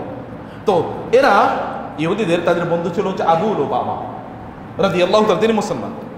তারা বলেন আবু লুবাবা আমাদের ব্যাপারে যা সিদ্ধান্ত আমরা তাকে বিচারক হিসেবে মানি, আমরা আপনাকে বিচারক হিসেবে মানি না, আমরা আবু লুবাবাকে মানি, আবু লুবাবা আমাদের বন্ধু। রাসূল বলেন ঠিক আছে আবু লুবাবা যাও। আবু লুবাবা তিনি গেলেন, যাওয়ার পর আবু লুবাবা যাওয়ার পরে ওরা কান্নাকাটি, মহিলারা, শিশুরা, বৃদ্ধরা তারা কান্নাকাটি করা শুরু করলো, আবু লুবাবা তুমি আমাদের বন্ধু, আমাদেরকে বাঁচাও। আমরা কি, মুহাম্মদ বলছেন আত্মসমর্পণ করতে সাল্লাল্লাহু আলাইহি ওয়াসাল্লাম, আমরা কি আত্মসমর্পণ করবো? বলে হ্যাঁ আত্মসমর্পণ করো। করলে কি হবে? ব্যাস আর কিচ্ছু করেন। তিনি কি করছেন? এতটুকু দেখাই দিয়েছেন এরকম করবে। এটা যখনই তিনি দেখালেন তখনই তিনি বুঝলেন সর্বনাশ, আমি তো আল্লাহ রাসূলের সাথে বিশ্বাসঘাতকতা করেছি, আমি কি হবে সিদ্ধান্ত আমি আগেই জানিয়ে দিয়েছি, এটা তো আমার জানানোর কথা না, এটা তো আমি ভুল করেছি। এটা বুঝার তিনি যখনই উপলব্ধি করলেন ওইখান থেকে তিনি দৌড় দিলেন, দৌড় দিয়ে তিনি মসজিদে নববীতে চলে গেলেন। নবী থেকে এই পিলারের সাথে তার নিজে বাঁধলেন এবং বেঁধে তিনি কান্না করছেন, আল্লাহ যতক্ষণ পর্যন্ত তোমার পক্ষ থেকে আমার ব্যাপারে সিদ্ধান্ত না আসবে যে আমি যে অন্যায় করেছি, এই অন্যায়ের জন্য তুমি আমাকে ক্ষমা করে দিয়েছো, ততক্ষণ পর্যন্ত আমি পিলার থেকে আমি নিজের মুক্ত করবো না, না খেয়ে প্রয়োজনে মারা যাবো, আমি এখান থেকে মুক্ত করবো নিজেকে। রাসূল অপেক্ষা করছেন আবু লুবাবার জন্য। আবু লুবাবা আসে না কেন? শুনলো যে আবু লুবাবা এটা কাজ করছে। রাসূল না, আরে ও আমার কাছে আসলেই তো আমি ওর জন্য আল্লাহর কাছে ক্ষমা চাইতাম, আল্লাহ তাকে ক্ষমা করে দিতেন। ও নিজের উপর একটা বড় কষ্ট আরোপ করলো। ঠিক আছে, এবার তিনি জুজদেরকে বললেন, ইহুদিদেরকে, যে তোমরা কার সিদ্ধান্ত মানো? তারা বললেন সাদ ইবনে মুআজ রাদিয়াল্লাহু তাআলা আনহু, সাদ ইবনে মুআজ, তার সিদ্ধান্ত আমরা মানি। সাদ ইবনে মুআজ মাত্র 6 বছর হয়েছে মুসলমান হয়েছে, রাসূল হিজরত করার 1 বছর আগে তিনি মুসলমান হয়েছে। এটা 5ম হিজরির ঘটনা, ব্যাটল অফ খন্দক, খন্দকের যুদ্ধ। রাসূলুল্লাহ সাল্লাল্লাহু আলাইহি ওয়াসাল্লাম তিনি যখন সাদ ইবনে মুআজ, এর মধ্যে খন্দকের যুদ্ধে সাদ ইবনে মুআজ রাদিয়াল্লাহু তাআলা আনহু তিনি আক্রান্ত, ওই খন্দকের যুদ্ধে কুরাইশদের তীরে তিনি আক্রান্ত হয়েছেন। অতএব তিনি মসজিদ নববীতে চিকিৎসা অবস্থায় আছেন, তার জন্য এখানে আলাদা তাঁবু তৈরি করা হয়েছে চিকিৎসা করার জন্য। তাকে নিয়ে আসলো খাটের মতো করে। রাসূল সাহাবায়ে কেরাম কুমু ইলা সাইয়্যিদিকুম, তোমাদের নেতাকে স্বাগত জানাও, তাকে অভ্যর্থনা জানাও। সব সাহাবী তাকে গিয়ে ধরে নিয়ে আসেন, তিনি এত সম্মানিত। তিনি আসলেন, আসার পরে তিনি ওইখান থেকে আসার সময় অনেকে জিজ্ঞেস করেন আজকে আপনি কি সিদ্ধান্ত দেবেন? বলে আমার জীবনে, তিনি এর মধ্যে আল্লাহকে দোয়া করেছেন, আল্লাহ আমি তোমার পথে শহীদ হতে চাই। এই যে তার রক্তক্ষরণ হচ্ছিল, কিন্তু রক্তক্ষরণ বন্ধ হয়ে গেছে, তিনি সুস্থ হয়ে যাবেন এমন একটা অবস্থা। তখন তিনি আল্লাহকে দোয়া করেছেন, আল্লাহ আমি তোমার রাস্তায় শহীদ হতে চাই, আল্লাহ তুমি আমাকে শাহাদাতের মর্যাদা থেকে বঞ্চিত করো না। অথচ তিনি কিন্তু সুস্থ হয়ে গেছিলেন, তিনি দোয়া করেছেন। এই অবস্থায় তিনি এখানে আসলেন। আসার পরে লোকেরা তাকে জিজ্ঞেস করলেন যে কি করতে চান? বলে আল্লাহর কসম আমার জীবনের শেষের দিকে যাচ্ছি আমি, কারণ আমি আল্লাহর কাছে শাহাদাতের দোয়া করেছি। আমি এমন কোনো কাজ করব না যে কাজে আল্লাহ এবং আল্লাহ রাসূল সন্তুষ্ট হয়। এটি গোটা পৃথিবী যদি আমার বিপক্ষে থাকে তাহলে কিছু না, আমি আল্লাহ আল্লাহ রাসূলকে সন্তুষ্ট করবো না, আমি আল্লাহ আল্লাহ রাসূল যা চাই আমি আজকে তাই সিদ্ধান্ত দেব। এবং তিনি সিদ্ধান্ত নিলেন যে তোমাদের মধ্যে যারা চক্রান্ত ষড়যন্ত্র করেছে তাদেরকে তাওরাত, ইনজিল, কোরআন এবং চুক্তি অনুসারে তাদেরকে ফাঁসি দেওয়া হবে। আর বাকিদেরকে এই করা হবে, মানে বিধানটা তিনি জানিয়ে দিলেন। রাসূল বললেন, সাদ, তোমার সিদ্ধান্ত আল্লাহ এবং আল্লাহ রাসূলের সিদ্ধান্তের মধ্যেই হয়েছে। আল্লাহ এবং আল্লাহ রাসূল যা চেয়েছেন তুমি তাই চেয়েছো, তোমার সিদ্ধান্ত আল্লাহ এবং আল্লাহ রাসূলের মধ্যেই হয়েছে। এর কিছুদিন পরে সাদ, ওই যে শাহাদাতের দোয়া করেছেন, তিনি ইন্তেকাল করেন। ওই রক্তক্ষরণ হঠাৎ করে তারা ওই যেখানে জখম হয়েছে ওখান থেকে আবার রক্তক্ষরণ হয়, ব্যাপক পরিমাণ রক্তক্ষরণ হয়, তিনি মারা যান। এবং রাসূল বলেছেন, আপনাদের জানা আছে যে সাদের মৃত্যুতে আল্লাহর আরশ পর্যন্ত কেঁপে উঠেছিল, আল্লাহর আরশ পর্যন্ত কেঁপে উঠেছে। কিভাবে আল্লাহ রাসূলের পক্ষে তিনি তার রায় বা তার মত তিনি ঘোষণা করেছেন। সম্মানিত ভাইরা, এখান থেকে কিন্তু এই যে প্রবলেম, এখান থেকে মুক্ত হয়েছে। কিন্তু এরা একবার সবাই গিয়ে উপস্থিত হয়েছে কোথায়? খায়বরে, যেটা সূরাতুল হাশরের ঘটনা। খায়বরে তারা গিয়ে উপস্থিত হয়েছেন। এর মধ্যে হুদাইবিয়া সন্ধি রাসূলের সাথে সংগঠিত হয়েছে। এরা দেখলো যে হুদাইবিয়া সন্ধি মানে এখন তো মুসলমানদেরকে আর বাধা দেওয়ার মতো কেউ নাই, অতএব মুসলমানদেরকে শেষ করার জন্য একটা সুযোগ আমাদেরকে নিতেই হবে। ওরা যুদ্ধের প্রস্তুতি নিচ্ছিল। ওইখান থেকে যাওয়ার পর, মদিনা থেকে বের হওয়ার পর ওইখানে গিয়ে তারা এবার আবার যুদ্ধের প্রস্তুতি নিচ্ছে। রাসূলুল্লাহ সাল্লাল্লাহু আলাইহি ওয়াসাল্লাম বললেন যে ঠিক আছে, চলো ওইদিকে যেতে হবে। এবং তিনি সেখানে গেলেন। যাওয়ার পরে সর্বশেষ খায়বরের যুদ্ধ হয়েছে। খায়বরের যুদ্ধ একটা লম্বা ইতিহাস। এগেইন আপনাদেরকে জিনিসটা পড়তে হবে, আপনাকে জানতে হবে। আপনার বিশেষ করে এই জন্য আপনার বই পড়েন, আর রাহিকুল মাকতুম কপকে পড়েন, ঠিক আছে? সেখানে আপনারা এই জিনিসটি খুবই সুন্দরভাবে আপনারা পাবেন ইনশাআল্লাহ। আমি আপনাদেরকে যেই নাসিহাটি করতে চাই প্রিয় ভাইয়েরা, এই যে কথা সর্বশেষে বললাম, ওইখানে গিয়েছেন এবং এরপরেই কিন্তু এরা আরও বুকুর দিক থেকে এরা একেবারেই রাসূল সাল্লাল্লাহু আলাইহি ওয়াসাল্লাম ওইখানে তাদের সাথে ওরা পরাজিত হয়েছে সেখানে। এবং রাসূল সাল্লাল্লাহু আলাইহি ওয়াসাল্লাম সেখানে আলী রাদিয়াল্লাহু তাআলার কাছে, মানে ওরা এত দুর্গের মতো করে তাদের বাড়ি, সেখানে তাদেরকে তিনি পরাজিত করতে পারছিলেন না। তিনি আলী রাদিয়াল্লাহু তাআলার পতাকা দিলেন। আলী রাদিয়াল্লাহু তাআলা তাদের সবচেয়ে বিশাল বড় দুর্গ, এর ফটক কামুস নামক দুর্গ। ওই কামুসের বিশাল বড় দরজা ছিল, লোহার দরজা, যে আমাদের যেমন সিকিউরিটি গেটগুলো বিশাল, এরকম বিশাল গেট। এটা কেউ সরাইতে পারে না, 8-10 জন 15 জন না। এইটাকে আলী রাদিয়াল্লাহু তাআলা পরের দিন সকালে গিয়ে এরকম মোড়ে হাতি নিয়ে এইটাকে তিনি এরকম ঘোরালেন। ঘোরানোর কারণে ওদের দেয়াল টেয়াল সব ভেঙে কি একাকার হয়ে গেছে। তখন তারা পরাজিত হয়েছে লাস্ট। এরপরে এখানে তাদেরকে থাকতে দেওয়া হয়েছে, কিন্তু এরা এখানে আসলে শান্তি থাকে নাই।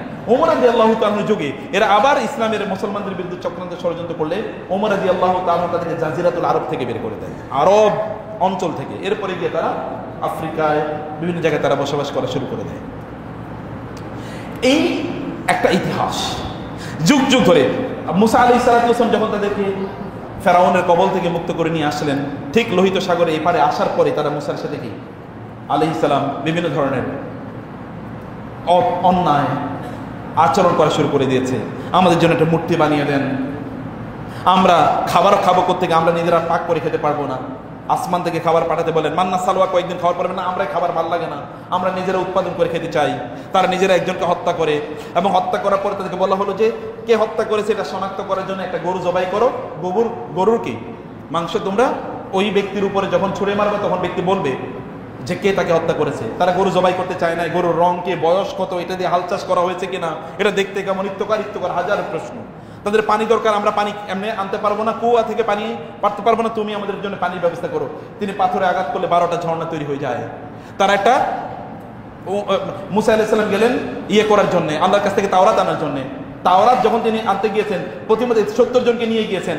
ওরা বললো আল্লাহ যে আপনার তাওরাত দিয়েছে এর প্রমাণ কি? আমরা বিশ্বাস করি না যতক্ষণ আমরা আল্লাহকে নিজের চোখে দেখতে পাবো। এর মধ্যে তারা আবার গরুর পূজা শুরু করে দেয়। সামিরি একটা গরুর শেপ বানায়, গরুর পূজা তারা শুরু করে দেয়। থাউজেন্ডস অফ এক্সাম্পলস, যুগ যুগ ধরে তারা এই কাজ করেছে, এবং এখন সে একই কাজের মধ্যে তারা লিপ্ত আছে। আমরা এই ইতিহাস যদি না বুঝি তাহলে আমরা ভুল করি। আমরা গোটা মানব জাতি সাফার করেছে, গোটা মানব জাতির কারণে সাফার করছে, গোটা পৃথিবী উত্তপ্ত এবং নির্যাতিত নিপীড়িত। আমরা দেখতেই পাচ্ছি মুসলিম ভাই এবং বোনরা কিভাবে তারা অকাতরে তাদের রক্তপাত হচ্ছে। প্রিয় ভাই, সম্মানিত বোনেরা, আমাদেরকে কোরআনের কাছে আসা দরকার। এই কোরআন আপনাদের জন্য সব কথা বলে দিয়েছে, কিছু বাকি নাই এর মধ্যে, সব এভরিথিং ইজ দেয়ার। আপনার পলিসি, আপনার ফিলসফি, দর্শন কী হবে, এগুলো সব আমাদের জানা দরকার। আমরা যদি আল্লাহ রাসূল যা করেছেন তা যদি আমরা না করি, আমরা যদি নিজেদেরকে শক্তিশালী না করি, যদি নিজেদেরকে আমরা শক্তিশালী না করি, যেমন রাসূল করেছেন, তিনি তো বলেছেন নাবিয়ুর রাহমা ওয়া নাবিয়ুল হারব, আমি একদিকে রহমতের নবী, অন্যদিকে যুদ্ধের নবী। আমি একদিকে রহমতের, আল্লাহর কেবল আল্লাহর ইবাদত হবে, এটা যতদিন পর্যন্ত নিশ্চিত না হবে ততদিন পর্যন্ত যুদ্ধ চলবেই। যুদ্ধ শান্তির জন্য, যুদ্ধ অশান্তির জন্য নয়। তা আমরা যদি এটা থেকেই, রাসূল আমাদেরকে বলেন নাই যে তীরন্দাজ তোমরা তীর মারা শেখো, তোমরা ঘোড়া চড়া শেখো? রাসূল এটা বলেন নাই? তিনি বলেন নাই যে আল জান্নাতু তাহতা জিলালিস সুয়ুফ, তলোয়ারের ছায়ার নিচে জান্নাত? কথা তিনি বলেন নাই? অতএব এগুলোকে ইগনোর করার কোনো সুযোগ নাই। হ্যাঁ, অন্যায় জুলুম এটি ইসলাম একেবারে হারাম করে দিয়েছে, জুলুম যেন না হয়, কিন্তু শান্তির জন্য এটা কখনো কখনো প্রয়োজন হয়। আল্লাহ সুবহানাহু ওয়া তাআলা যেন মুসলিম উম্মাহ ঐক্যবদ্ধ হয়ে মানবতার শান্তির জন্য যেন তারা কাজ করতে পারে, আল্লাহ তাআলা সেই তৌফিক এবং সেই উপলব্ধি উম্মাহকে দান করুন। আল্লাহুম্মা আমিন। হাযা সাল্লাল্লাহু সুবহানাহু ওয়া তাআলা নবিয়িনা মুহাম্মদ। أقول قولي هذا واستغفر الله لي ولكم ولسائر المسلمين فاستغفروه إنه هو الغفور الرحيم.